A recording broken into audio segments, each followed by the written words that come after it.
Så er Trackman True Golf til Dansk Golfunions repræsentantskabsmøde 2013 kommet Middelfart.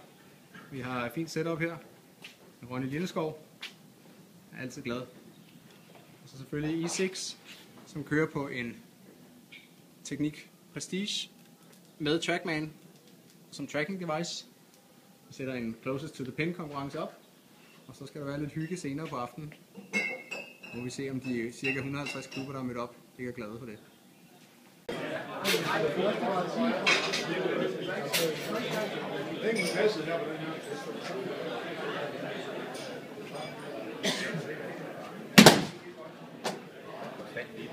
Ja, kom så.